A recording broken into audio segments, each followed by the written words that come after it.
Boa noite, pessoal. Vamos dar continuidade aqui à nossa aula de administração e enfermagem. Hoje, dando continuidade com o tema de supervisão na enfermagem. E a supervisão? A supervisão, ela também está voltada para a educação, né? Porque quando a gente escuta a palavra supervisão, já pensa logo numa chefia. Só que a supervisão, ela também é um processo educativo. Como podemos ver aqui na definição, processo educativo contínuo, ou seja, não é um processo educativo que eu vou receber só uma palestra, só um aviso, uma contribuição educativa uma única vez. Esse é um processo contínuo que é feito diariamente, semanalmente, mensalmente e que consiste em motivar e orientar os supervisionados na execução de atividades, com base em normas e a fim de manter elevada a qualidade dos serviços prestados. Então, para isso que serve a supervisão, né? O supervisor, ele é aquele que tenta manter a qualidade do trabalho elevado, manter um trabalho num padrão bom. E como é que ele vai fazer isso? Ele vai motivando e orientando através da educação. Então, o supervisor, ele é um líder educador, né? Um líder educador diferente de um chefe, que um chefe ele vai delegar funções, dar ordens. O líder, ele está lá para orientar, motivar o seu funcionário, facilitar a vida desse funcionário. Então, como é que eu vou facilitar a vida do meu funcionário? Vendo as necessidades dele, vendo de que maneira eu posso o ajudar a desempenhar um trabalho de melhor qualidade, a fim tanto de beneficiar a empresa quanto o empregado. No caso, a empresa sendo os serviços de saúde, certo? E o trabalho em equipe e prática colaborativa. Esse termo aqui, esse tópico, ele é muito importante que vocês entendam. Se puderem, revisem, certo? Dê pause, assista de novo, façam anotações, porque é muito importante que vocês entendam essa diferença de trabalho em equipe e prática colaborativa, porque isso cai muito em concurso, muito, muito, muito mesmo. Está caindo demais esse novo conceito de prática colaborativa, porque antes não tinha. Então, as principais referências e estudos mais recentes, elas têm acrescentado essa noção de prática colaborativa e interprofissional ao trabalho em equipe. Antes não tinha. A colaboração é entendida como um processo em que diferentes profissionais trabalham juntos para impactar positivamente o cuidado de saúde. Diferente do trabalho em equipe. Por exemplo, vocês têm os trabalhos de classe. É um trabalho em equipe. Na maioria das vezes, cada um faz sua parte, depois juntam e apresentam. Não é mesmo? Isso é trabalho em equipe. Diferente de uma prática colaborativa, que vocês vão ver um conceito que é um ajudando o outro e tomando decisões em conjunto. E nessa definição de trabalho em equipe, a gente vai ter 3 termos: multidisciplinaridade, interdisciplinaridade e transdisciplinaridade. Vamos entender aqui direitinho, com calma, o que é cada um desses conceitos. Na multidisciplinaridade, ela analisa cada elemento individualmente. Ou seja, cada profissional ele vai exprimir o parecer específico de sua especialidade. Como é isso? Digamos, eu tenho na minha equipe multiprofissional no hospital, eu tenho médico, enfermeiro, assistente social, tenho um fisioterapeuta, tenho um nutricionista. Então, eles vão analisar cada elemento individualmente. Se eu tenho uma criança para ser analisada, cada profissional desse vai avaliar essa criança de forma individual, vai fazer sua evolução de forma individual e vai dar o seu parecer de forma individual. Eu, como nutricionista, acho que para o tipo desse paciente, para a patologia dele, a melhor dieta a se seguir é essa. Eu, como fisioterapeuta, acho que para esse paciente, como ele está há muito tempo em mobilidade física prejudicada, restrita ao leito, acho que tem que fazer manobra de fisioterapia respiratória e tal e tal. Isso é a multidisciplinaridade. São multiprofissionais trabalhando individualmente. Só que todos juntos, eles estão trabalhando em equipe, estão sim, mas cada um no seu quadrado, como diz o ditado, cada um na sua especialidade. Já na interdisciplinaridade, a atuação profissional ela é uniforme e colaborativa. Os membros da equipe, eles interagem entre si. Então, eles vão discutir o caso desse paciente, cada um vai dar o seu parecer na frente do outro profissional. Então, o nutricionista vai dar a sua sugestão do que seria melhor. Então, nesse momento, o médico pode intervir e dizer: não, eu creio que não seja melhor assim, pela condição clínica dele e tal. O enfermeiro também vai dar a sua contribuição dos diagnósticos de enfermagem, do plano terapêutico de cuidado, e assim vai. A equipe interage entre si. Isso é interdisciplinaridade. Profissionais diferentes atuando de forma colaborativa, um colaborando com o outro. Já na transdisciplinaridade é o melhor modelo de trabalho em equipe, é o que deveria ser adotado por todas as instituições. Por quê? A atuação com grande compartilhamento e tomada de decisões em conjunto. A diferença que a gente tem aqui é que, além deles trabalharem colaborando um com o outro, eles vão tomar decisões em conjunto sobre o tratamento daquele paciente. Então, eles vão sentar, eles vão se reunir, cada um vai dar a sua opinião, a opinião de todos vai ser levada em consideração, que isso, infelizmente, não é muito utilizado, principalmente nos hospitais do interior, a gente não vê o médico sentando para discutir o diagnóstico e o tratamento do paciente com a equipe de enfermagem ou com outros profissionais que tenham na unidade de saúde.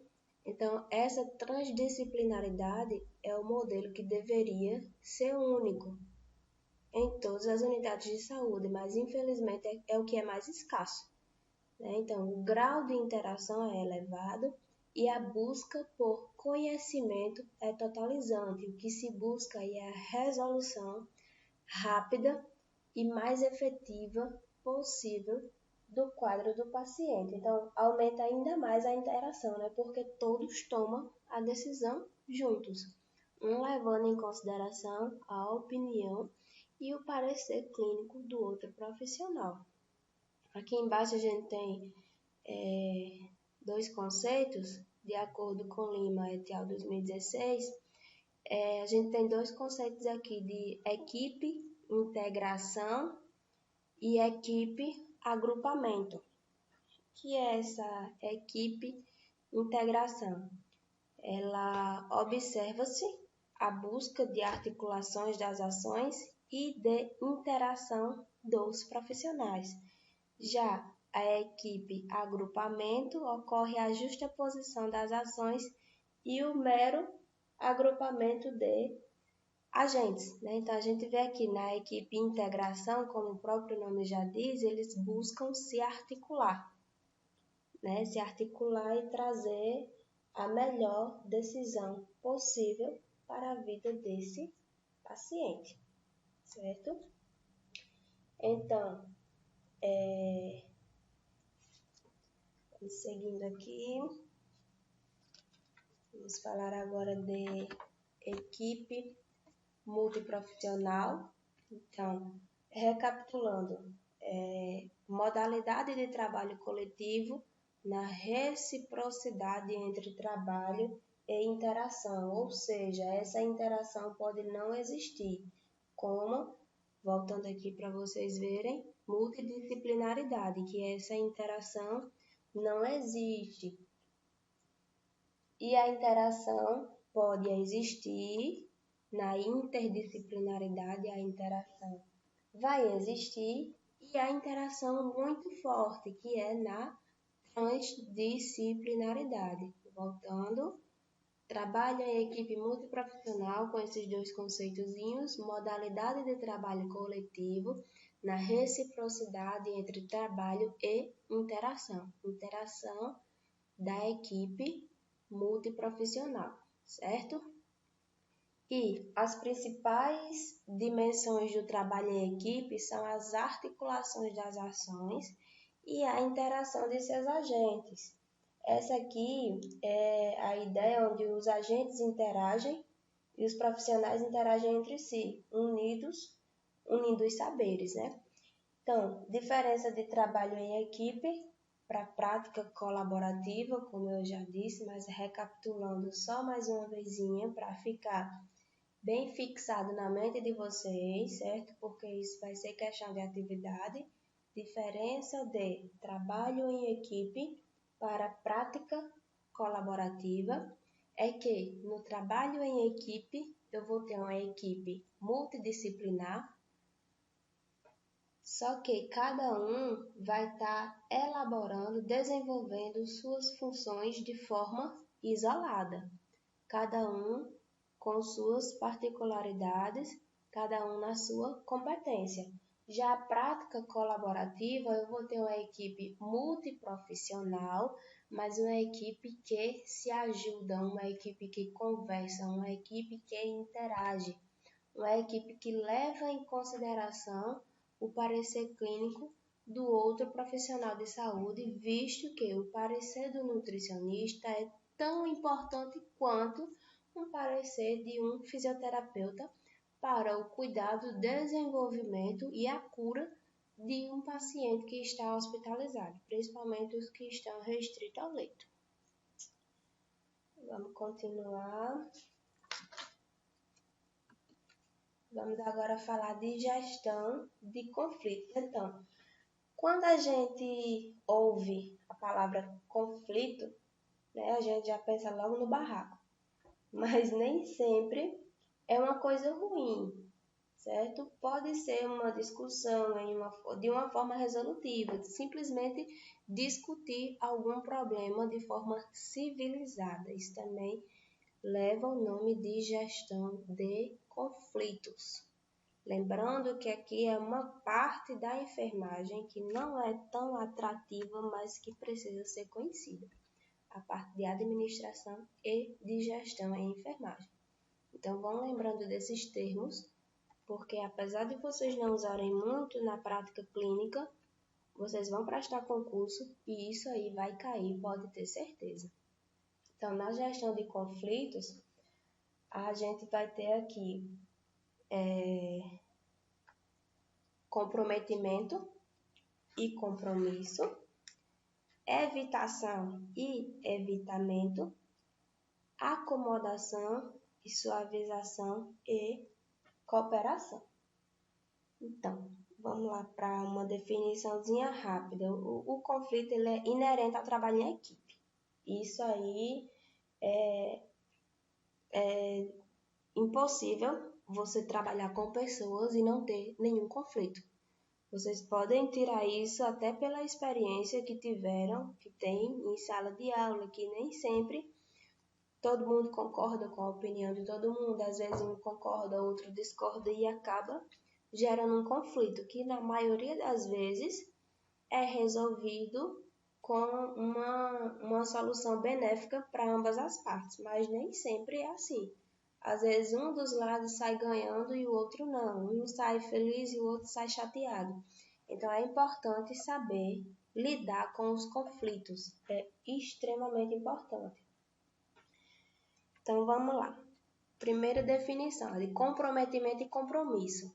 Ambas as partes envolvidas no conflito abrem mão de alguma coisa e para caminhar na direção da solução do conflito. Então, vai haver um compromisso entre ambas as partes e eles vão abrir mão. Por exemplo, eu não concordo, minha equipe não concorda com tal posicionamento. Já a outra equipe não concorda com tal posicionamento. Ambos, quando veem que é melhor para o andamento do trabalho, é melhor para uma melhor convivência profissional, abrir mão de suas opiniões, então eles vão abrir mão, certo? De alguma coisa que geralmente é da opinião para caminhar na direção da solução. Então é sempre melhor evitar uma discussão maior, porque isso pode parar no setor de RH, alguém pode acabar sendo notificado verbalmente ou até ser suspenso das atividades, dependendo da gravidade desse conflito, principalmente quando é interpessoal e não relacionado a algum processo administrativo da instituição. Na maioria das vezes os conflitos são pessoais, então a gente tem que ter muito cuidado nessa resolução de conflito e ser sempre do grupo de comprometimento e compromisso, porque é o melhor meio. Evitação e evitamento. As partes envolvidas não encaram o conflito. Por quê? Faz a opção por não reconhecer ou não tentar solucionar o conflito. Vai ficar cada um para o seu lado, ninguém quer saber de resolver, ninguém dá o braço a torcer e acaba evitando resolver esse conflito, deixa do jeito que está. E isso não é bom. Por que isso não é bom? Porque por hora sim, pode resolver, evitar uma guerra, mas aquele conflito mal resolvido ou não resolvido, ele pode só ir aumentando, virar uma bola de neve e daqui a dias, semanas, meses, ter aí um conflito que não pode ser resolvido e resultar em afastamento, em demissão por justa causa. Então isso é muito importante, gente. Conflito, problemas têm que ser resolvidos. O terceiro tópico, acomodação, suavização e cooperação. Qual a definição desse? Uma das partes, ela abre mão de suas crenças e permite a vitória da outra parte. Só que não há solução do problema que levou ao conflito. Por quê? Porque só uma das partes abriu mão. A outra ainda se acha o dono da razão e não abriu mão. Ou seja, nessa acomodação não é considerado bom, porque sempre acaba não sendo resolutivo. Não resolveu o conflito e, novamente, essa parte que não abriu mão vai ficar guardando aquele problema, a outra que abriu mão pode se sentir prejudicada, porque só ela estava interessada em resolver, e novamente também, na maioria das vezes, esses conflitos vão parar no setor de RH com demissão, e ninguém quer ser demitido, não é verdade? Dando continuidade, vamos ver aqui competição, amenização e colaboração, que ainda fazem parte da gestão de conflitos, certo? Na competição, uma das partes consegue o que quer pela força ou pelo poder. Ela sempre acaba conseguindo o que quer porque ele é o chefe. Na maioria das vezes é o chefe, tem força para impor. Só que isso não é bom, porque é uma modalidade de perde e ganha. Como assim perde e ganha? Você ganha no momento, né? Ganha a competição porque você tinha força e poder, mas isso pode causar uma frustração e um desejo de vingança na parte que foi prejudicada. E isso pode te prejudicar no futuro. Já na amenização, ela busca mais as semelhanças do que as diferenças, de modo a abrandar e diminuir o componente emocional do conflito. Não leva à resolução do verdadeiro conflito. Apesar de não ter resolução do verdadeiro conflito, ela busca apaziguar a situação. Ainda é melhor do que a competição, porque a competição pode gerar um desejo de vingança na parte que foi prejudicada, e ninguém quer isso.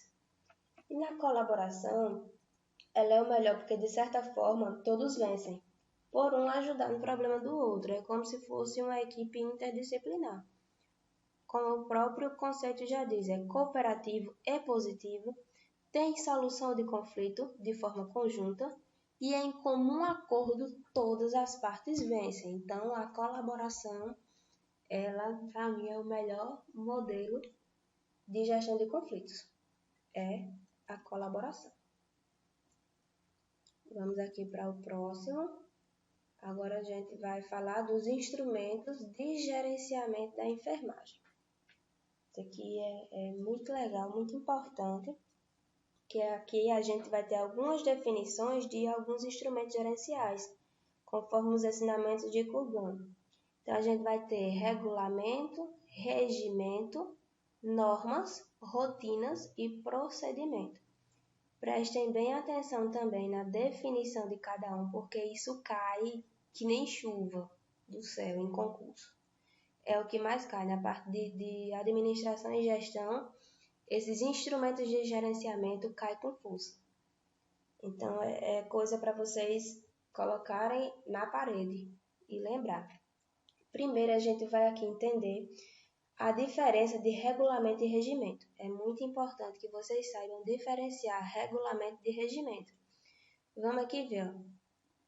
Regulamento, ato normativo de caráter estável. Regimento, ato normativo de caráter flexível. Ambos são leis, certo? Ato normativo são leis. Só que, nesse regulamento, como é um ato normativo de caráter estável, ele não pode ser modificado facilmente.